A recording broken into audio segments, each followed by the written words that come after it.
Voilà, bonsoir à toutes et à tous, très heureux de nous retrouver sur notre chaîne YouTube Église Source de Vie de Limoges. Ce soir, nous allons parler de la liberté encore. Tout ce mois de juin, nous le consacrons à ce thème, notre liberté en Christ.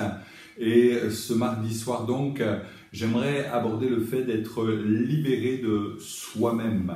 Parce que souvent nous regardons la liberté comme étant quelque chose à gagner par rapport à l'extérieur, par rapport à un contexte, par rapport peut-être à une oppression, à un système politique ou autre.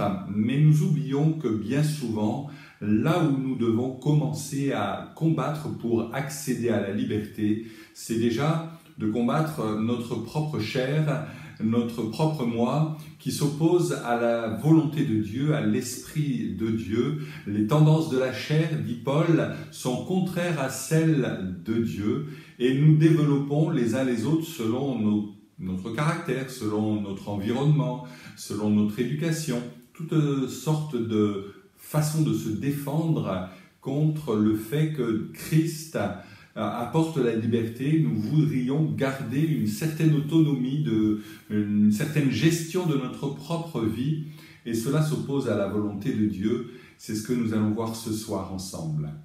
J'aimerais débuter en évoquant, on va plutôt évoquer plusieurs personnages ce soir, et on va voir 4 situations précises, quelques minutes pour chacune d'elles, et nous allons voir au travers de ces situations-là que ces hommes dont il est question ne sont pas si éloignés de nous, peut-être certes dans le temps, dans la chronologie des événements et de l'histoire, mais dans le fond, ils sont les mêmes hommes que vous et moi, avec les mêmes travers. Et quand je dis homme, c'est au sens générique, j'englobe le genre humain, j'englobe également les femmes à ce titre, parce que, hommes ou femmes, nous avons tous besoin d'accéder à cette libération que Christ nous promet dans sa parole. Alors, le premier des personnages, c'est Naaman. Naaman, nous trouvons son récit dans 2 Rois, chapitre 5. Et lui, Naaman, avait besoin d'être libéré de ses préjugés et de son orgueil, il faut dire ce qui est. Qui était Naaman? Naaman était le général en chef de l'armée de Syrie. C'était un homme puissant, un homme respectable et respecté. Et bien évidemment, ceci n'est pas contraire à la volonté de Christ, de vouloir accéder à des postes élevés, à vouloir avoir une certaine influence dans la société. Tout cela est louable à bien des égards. Maintenant, il est certain qu'en ayant une position comme cela élevée, en ayant bien une telle stature, on peut avoir très vite les chevilles qui gonflent, comme on dit vulgairement, à savoir qu'on peut prendre rapidement une certaine forme d'aisance et de suffisance qui peut nous conduire sur un chemin d'orgueil. Et l'orgueil, c'est le péché par excellence, c'est celui qui a engendré la chute, c'est celui qui anime bien, toute forme de désobéissance à Dieu. Et nous voulons réaliser cela ensemble. Et Naaman était pétri d'un certain orgueil, lui, le général en chef, qui va devoir s'abaisser à rencontrer un prophète. Et encore, le prophète Élisée ne souhaite pas le voir en propre, il lui donne simplement une parole, un ordre, littéralement, à lui, le général qui était donneur d'ordre jusqu'alors. Et à partir de là, il y a une sorte de conflit intérieur. Naaman fut indigné et s'en alla en disant « Voilà ce que je me disais.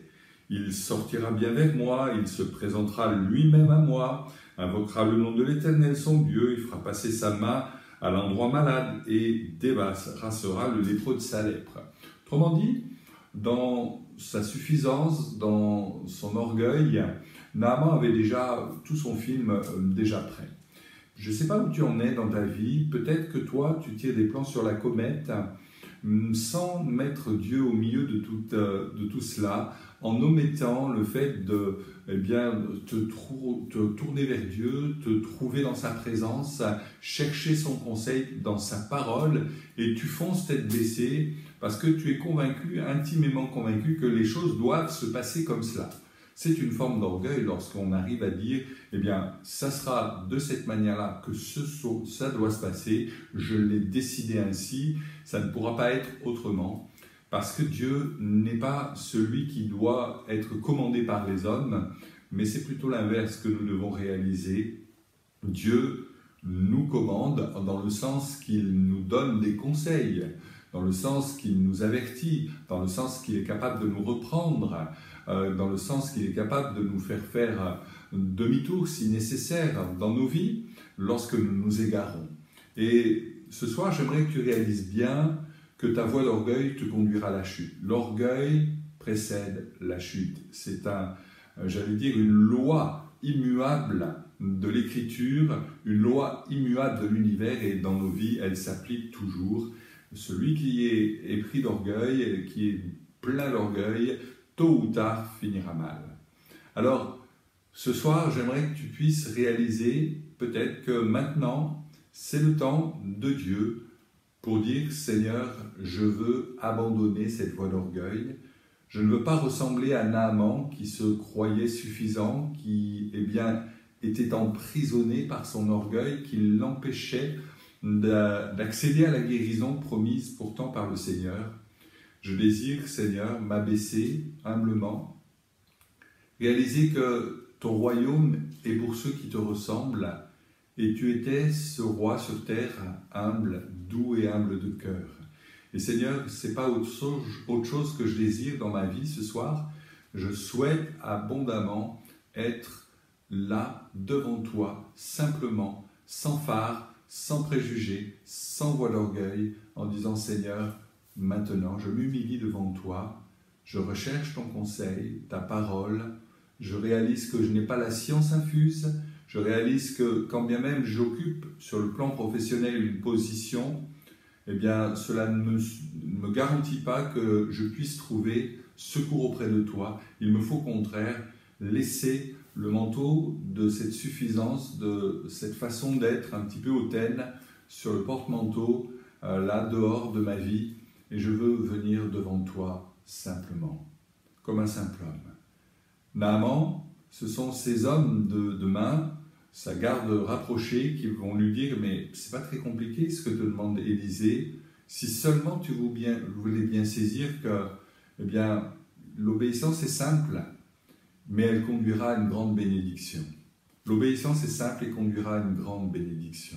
N'oublie jamais cela, parce que pour ta vie, c'est une réalité. Peut-être que le robinet de la grâce de Dieu, de la bénédiction de Dieu, s'est fermé volontairement de la part de Dieu, non pas pour te contraindre d'une manière sadique, mais pour te faire comprendre et réaliser que tant que tu es dans cette voie d'orgueil, tu ne pourras pas obtenir de Dieu quoi que ce soit. Mais si tu viens humblement à lui, si tu prends eh bien, le sac et la cendre, selon l'expression hébraïque bien connue dans l'Ancien Testament, pour signifier l'humiliation volontaire, le désir d'abandonner sa vie propre pour se charger de sa croix et suivre le Seigneur sur le chemin de la vie, si tu fais cela, Dieu te bénira, Dieu te fera grâce. Le deuxième personnage que j'aimerais que nous abordions, c'est Gédéon. Lui avait besoin aussi d'une libération. Il avait besoin d'être libéré de son complexe d'infériorité. C'est un petit peu l'inverse de Naaman, il faut bien dire ce qui est. Nous lisons son récit dans Juges, chapitre 6. Et lorsque l'ange de l'Éternel l'interpelle pour dire « Mais c'est toi qui vas délivrer eh bien, ton peuple de la mainmise de Madian sur lui », eh bien, Gédéon n'emmène pas large. On ne peut pas dire qu'il bombe le torse et qu'il présente son meilleur aspect. Au contraire, il est tout petit, il se dit tout petit, en disant « Mais, ah, mon Seigneur, avec quoi sauverai-je Israël? Voici que ma parenté la plus pauvre en Manassé, et que je suis le plus petit dans la maison de mon père, la plus pauvre, le plus petit. » Ces mots sont des mots qui, eh bien, sous une apparence d'humilité, ne sont en réalité que le déni de ce que nous sommes réellement. C'est quelqu'un qui n'a pas saisi sa pleine identité en Jésus-Christ qui, eh bien, de cette manière peut s'exprimer en disant « Mais moi, je ne suis pas capable, je suis le plus petit, je suis insignifiant, le pasteur ne m'a jamais dans son radar, il m'oublie tout le temps, les frères et sœurs ne savent même pas si je suis là ou absent, je suis tellement transparent que personne ne me voit. » Ce n'est pas la vie en Christ rêvée, ce n'est pas la vie en Christ que Dieu souhaite pour toi. Tu as une identité, tu as une personnalité. C'est celle que Dieu t'a donnée. Elle est unique au monde. Tu es unique au monde. Et par la vertu même de cette réalité, tu as quelque chose à faire valoir pour le royaume de Dieu. Tu es quelqu'un qui a de l'importance aux yeux de Dieu. Tu n'es pas quantité négligeable. Dans ce temps-là, eh bien, l'ange de l'Éternel aurait pu s'adresser à peut-être un des princes de la tribu de Benjamin ou de Juda. Mais il s'est adressé au plus petit de la plus pauvre famille de la plus petite tribu d'Israël, le dernier, pour en faire quelqu'un de tête. Sache que Dieu a le pouvoir de changer les circonstances. Mais avant cela, il faut que tu acceptes qui tu es dans la présence de Dieu. Et de dire, Seigneur, je n'ai peut-être pas les qualités d'un tel, mais ce n'est pas grave. D'ailleurs, entre parenthèses, je te conseille vivement d'arrêter de tenter de ressembler à quelconque dans l'Église, à cette personne qui eh bien, a une facilité oratoire pour prier, à telle autre personne qui a une certaine forme de charisme lorsqu'elle s'approche de Dieu ou lorsqu'on la voit sur l'estrade en train de chanter. Comparaison ne vaut pas raison. La comparaison, c'est un piège de l'adversaire pour encore plus te diminuer, te faire croire que tu es quantité négligeable et à jeter au rebut. Ne tombe pas dans le piège de la comparaison. S'il n'est un seul à qui tu dois chercher à non pas te comparer, mais à imiter, c'est le Seigneur Jésus-Christ. Alors, ce soir, j'aimerais qu'avec moi, tu puisses dire maintenant, ça suffit ce complexe d'infériorité. Je ne suis pas un moindre, mais je suis un enfant de Dieu, je suis une fille du Très-Haut, je suis un fils du Prince de la paix, je suis quelqu'un qui a de l'importance aux yeux de Dieu, et ça vaut tout l'or de ce monde. Ça vaut toutes les richesses d'ici-bas. Ma vie est précieuse pour le Seigneur. Et ce qu'il a fait de moi, je veux le faire valoir avec mes forces, avec mes compétences et surtout avec le secours et l'aide du Saint-Esprit. Sache que Dieu va t'utiliser.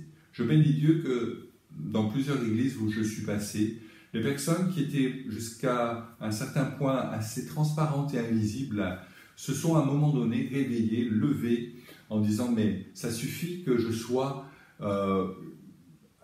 invisible, que je ne sois pas capable. Maintenant, je défie l'adversaire et je m'en remets au Seigneur. Je vais être utile pour l'œuvre de Dieu. » Ces gens ont fait des choses extraordinaires par la suite, dès lors qu'ils ont pris cette position. Et ce soir, c'est une prise de position à toi qui souffres de cette prison de l'infériorité, du sentiment d'infériorité plus exactement.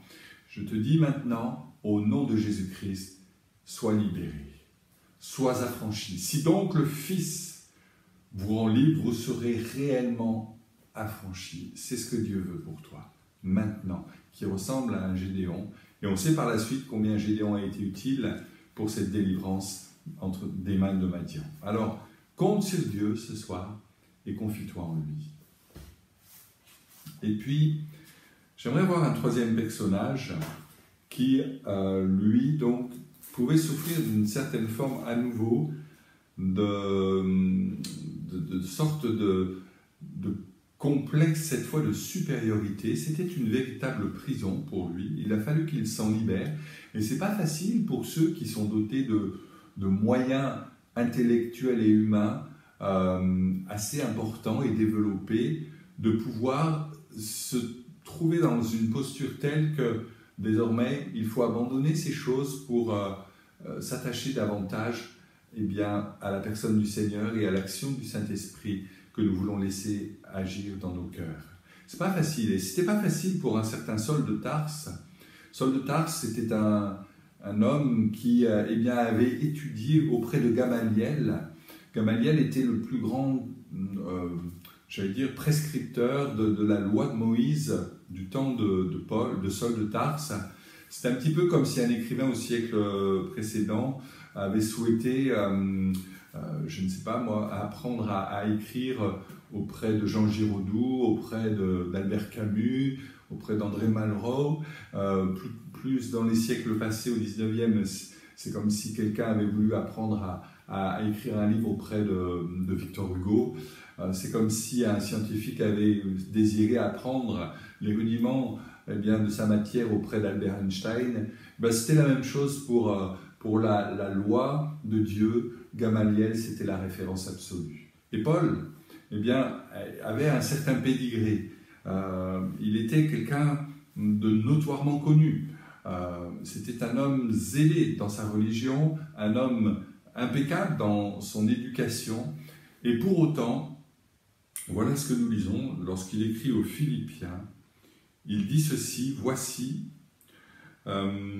j'aurai moi-même sujet de mettre ma confiance dans la chair, circoncis le 8e jour, de la race d'Israël, de la tribu de Benjamin, hébreu né d'hébreu, quant à la loi pharisien, quant aux zèles persécuteurs de l'Église, quant à la justice légale irréprochable, mais Ce qui était pour moi un gain, je l'ai considéré comme une perte à cause de Christ. Et même je considère tout comme une perte à cause de l'excellence de la connaissance du Seigneur Jésus-Christ. À cause de lui, j'ai accepté de tout perdre. Et je considère tout comme des ordures afin de gagner Christ. Waouh! Ça en bouche un coin, comme on dit. C'est-à-dire que tous ces diplômes universitaires, tout ce qu'il a pu obtenir sur les bancs de la synagogue comme appréciation, comme distinction, comme diplôme, tout cela, c'est du rebut. Parce qu'il y a quelque chose de supérieur, qui n'est pas de l'ordre humain, mais qui est d'ordre divin. C'est de connaître, non pas connaître littéralement, de connaître d'une façon intellectuelle seulement, mais de connaître intimement dans une communion, une relation. Ce qui est le plus essentiel, c'est de connaître Christ. Et voilà ce que Paul a découvert dans sa vie. C'est qu'à un moment donné, Christ l'a rencontré sur le chemin de Damas. Ça a été une révolution dans sa vie. Et à partir de là, il a eu le cesse de vouloir connaître Jésus-Christ. Il dira d'ailleurs dans une de ses lettres, « Mon but ultime, le but ultime de ma vie, c'est de connaître Jésus-Christ. » Et je souhaite que toi, qui peut-être es doté de moyens intellectuels appréciables, tu puisses réaliser que cela peut être une forme de prison dès lors que cette connaissance supplante la communion avec Jésus-Christ.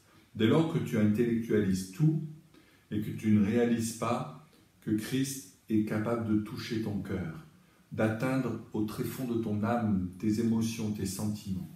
Et peut-être es-tu devenu comme rigide, emprisonné dans toutes tes recommandations humaines, les diplômes humains. Sache que ça ne vaut jamais, ça n'équivaut jamais au fait d'avoir cette sensibilité, cette communion avec Christ. Ça ne veut pas dire que tu dois désirer maintenant vivre sans le fait de la culture, sans le fait de te cultiver, sans le fait de continuer à entretenir cette intelligence qui est tienne, mais cela signifie que désormais, notre vie, ta vie, ma vie, notre vie, doit être conduite par le Seigneur et son Esprit. Que cela vaut toutes les autres possibilités, capacités humaines à pouvoir se diriger dans la vie ici-bas. Alors, peut-être si c'est ton défaut, as-tu besoin d'une libération de cela? Voilà, Paul t'indique dans Philippiens chapitre 3, les versets que j'ai lus au début du chapitre, t'indique la manière de faire, c'est-à-dire il y a une forme de renoncement à soi-même, il y a un désir d'entretenir une communion plutôt qu'une connexion intellectuelle, c'est entrer dans les parvis de Dieu, en laissant l'Esprit de Dieu sonder ton cœur et de dire « Seigneur, je viens à toi tel que je suis encore une fois. Et Seigneur, ce que je désire en premier, ce qui doit supplanter toute autre chose dans mon cœur, c'est de te connaître intimement. C'est que tu deviennes mon ami fidèle. C'est que tu sois mon bon berger. C'est que lorsque je suis en panique, en difficulté, je m'adresse à toi, plutôt qu'aux hommes, à toi plutôt qu'à mon intellectuel, à mon intellect, que je puisse premièrement chercher ton royaume et ta justice. Amen. Alors que Dieu vous bénisse, vous qui vous retrouvez dans l'exemple de Saul de Tarse. Dernier homme, dernier témoin, Pierre, l'apôtre Pierre. Pierre qui a besoin d'être libéré aussi, libéré principalement de son impétuosité. Oui, c'est vrai, c'est un sanguin. Mais vous savez, j'ai remarqué à l'aune de l'expérience pastorale que parfois les personnes un petit peu comme cela, sous collet, comme on dit, sanguines, étaient aussi parfois les personnes capables de lâcheté. C'est curieux. C'est comme si elles donnaient une apparence d'être fonceurs, d'être fort en gueule, comme on dit, passez-moi l'expression, mais en réalité, ces personnes-là sont parfois craintives au-dedans d'elles-mêmes et peu sûres et parfois même capables de lâcheté. En tout cas, je l'ai expérimenté, donc c'est quelque chose de vécu. Et quelque part, Pierre, celui qui est capable de dire « Seigneur, jamais ces choses ne t'arriveront », eh bien, se retrouve dans la cour du prétoire. Et là, on sait ce qui se passe. C'est le moment où le Seigneur a été arrêté. Jésus est présenté devant le conseil religieux. Et Pierre est là dans la cour. Il attend, il voit ce qui se passe. Jésus n'est pas loin de lui, semble-t-il. Et puis on apostrophe Pierre parce que son accent galiléen le fait reconnaître en disant « Mais toi aussi, tu n'étais pas de ceux qui fréquentaient le Seigneur Jésus ?» Et on s'aperçoit que Pierre eh bien, ne dit pas la vérité, tout simplement, mais il se défile, il fait preuve de lâcheté en disant « Mais non, je ne le connais pas, je ne sais pas qui il est. Toi, tu ne sais pas ce que tu veux dire. » Au même instant, comme il parlait encore, le coq chanta. « Toi, je ne sais pas ce que tu veux dire, » dit Pierre, à l'intention de celui qui l'apostrophe sur son identité. Et au même instant, le coq se met à chanter. Le Seigneur se retourna et regarda Pierre. Pierre se souvint alors de la parole du Seigneur, que le Seigneur lui avait dite avant que le coq chante aujourd'hui, « Tu me renieras 3 fois ». Il sortit et au dehors, il pleura amèrement. Pierre avait besoin d'être libéré de cette capacité qu'il avait soit d'être très chaud, bouillant, soit d'être très froid et distant du Seigneur, et même lâche. Et cela a été un chemin de souffrance, il pleura amèrement, mais ce sont des larmes de repentance, ce sont des larmes sincères. Et pour la première fois, si je puis dire, Pierre est authentiquement lui-même à cet instant précis. Il ne surjoue pas en faisant le gaillard le plus costaud de la bande, mais il est réellement cet homme qui est confronté à lui-même et à ses carences. Et peut-être ce soir as-tu besoin d'être libéré de cette capacité à fuir, à être faible, à être lâche dans certaines situations, peut-être dans ton couple. Lorsqu'il est question de se parler franchement, tu te défiles, tu vas voir au jardin, tu vas prétexter que tu as du travail en plus et tu évites la confrontation qui serait pourtant nécessaire. Peut-être as-tu, vis-à-vis d'un supérieur ou d'un collègue, une même attitude de vouloir raser les murs pour éviter d'avoir une discussion franche qui pourtant pourrait peut-être aboutir à une solution. Et ce soir, le Seigneur t'invite à venir à lui en disant « Seigneur, je ne peux plus rester dans cette prison-là. Il faut que tu m'en libères. Il faut que tu agisses. Il faut que tu manifestes ta grâce. Seigneur, je compte sur toi ce soir. Je compte sur toi. » Alors, Seigneur est toujours le même. Seigneur a donné sa vie pour toi. Seigneur est celui qui te rend fort aujourd'hui. Seigneur est ressuscité, il est vivant. Et pour des Naamans qui sont pétris de leur orgueil et emprisonnés dans cette réalité-là, de cette vie d'orgueil, le Seigneur peut te libérer. Si tu es à l'image d'un Gédéon, captif de ce sentiment d'infériorité qui colle à ta peau, le Seigneur peut te libérer ce soir. Si tu es à l'image d'un Saul de Tarse, érudit, ayant eu une saine et bonne éducation, et merci Seigneur, cependant, mais qui met toujours tes capacités avant la possibilité de laisser Dieu agir dans ta vie, Dieu veut te redonner, de rétablir les bonnes priorités. Si tu es à l'image d'un Pierre, à la fois impétueux et parfois si lâche, Dieu peut te libérer. Si donc le Fils vous a franchi, vous serez réellement libre. Et ce soir, nous allons prier ensemble. Vous qui êtes devant votre écran et moi ici, nous allons demander au Seigneur d'agir puissamment. Seigneur, tu es celui qui, ce soir, connaît et sonde les cœurs de chacun. Ton esprit agit maintenant même à l'intention de ceux qui sont devant ce temps, devant ce message. C'est le message de la puissance de ta grâce, de ton amour. Tu n'as pas condamné Pierre, tu n'as pas jugé Saul de Tarse, tu es celui qui a permis à Naaman d'obtenir la guérison et à Gédéon de pouvoir sortir Israël du joug de Madian, parce que tu es ce Dieu miséricordieux. Alors ce soir, agis en faveur de ceux qui s'adressent à toi avec foi, avec l'assurance que tu es là auprès d'eux. C'est maintenant l'heure de la délivrance, c'est maintenant que les portes de ces prisons s'ouvrent pour que ces bien-aimés revêtent le manteau de ta justice, puissent saisir pleinement l'identité qui est la leur en Jésus-Christ. Que ton nom soit ainsi glorifié dans leur vie, tu les rends petits Christ, témoins de ta grâce, c'est toi qui vis en eux, c'est toi qui as la prérogative sur leur cœur et leur vie, c'est toi qui vas conduire leurs pas sur les sentiers de ta vie. Au nom de Jésus, je t'ai prié, Père. Amen. Amen. Voilà, gloire à Dieu, que le Seigneur vous bénisse. Je vous souhaite une bonne nuit de repos et cependant, avant de vous coucher, affirmez tout à nouveau votre identité en Jésus-Christ et proclamez que désormais vous êtes libérés, affranchis de ce qui vous retenait jusqu'alors liés. Que Dieu vous garde. Je vous souhaite une bonne fin de semaine. Nous nous retrouverons jeudi soir à 20h30 pour le Zoom prière et dimanche matin à 10h pour notre culte d'adoration. Venez nombreux, inscrivez-vous et ensemble nous voulons bénir le Seigneur. À bientôt.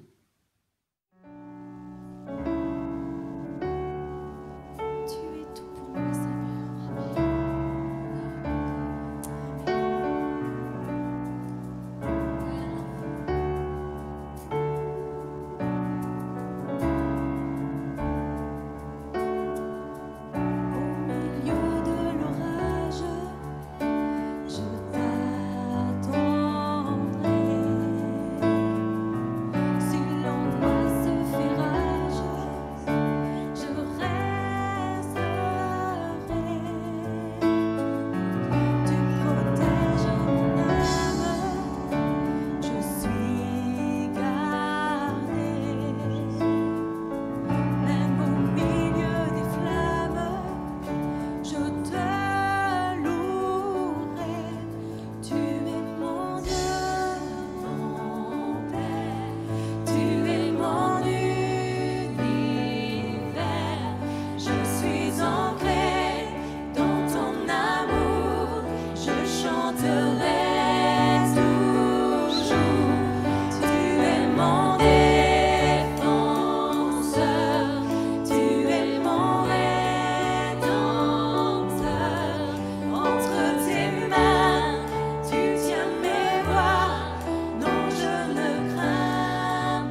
suis ancrée dans ton amour, je chanterai toujours. Tu es mon défenseur, tu es mon rédempteur. Entre tes mains, tu tiens mes voies, non je ne crains pas. Tu es mon Dieu, mon Père, tu es mon univers. Je suis ancrée dans ton amour, je chanterai toujours. Tu es mon défenseur, tu es mon rédempteur. Entre tes mains, tu tiens mes voies, non je ne crains pas. Tu es mon Dieu, mon Père, tu es mon univers. Je suis ancrée dans ton amour, je chanterai toujours. Tu es mon défenseur, tu es mon rédempteur. Entre tes mains, tu tiens mes voies, non je ne crains pas. Jésus, tu es tout pour moi.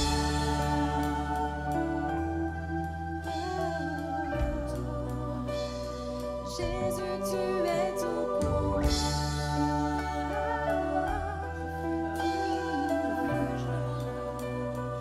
Jésus, tu es tout pour moi.